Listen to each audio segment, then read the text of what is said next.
There she is, everybody.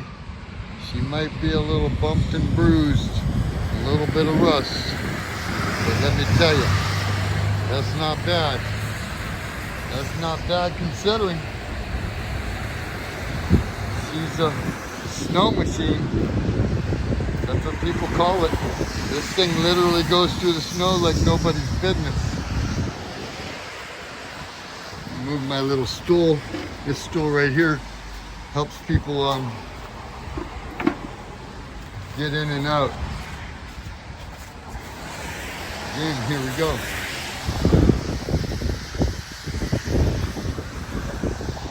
Snow machine, the colors are perfect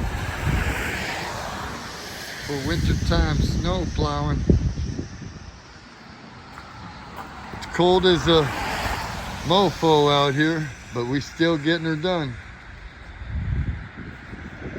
Until next time, the pro you need to know, Edinger. I got to do that garage. That garage looks old. My shop looks old compared to the house. I just did the house last year.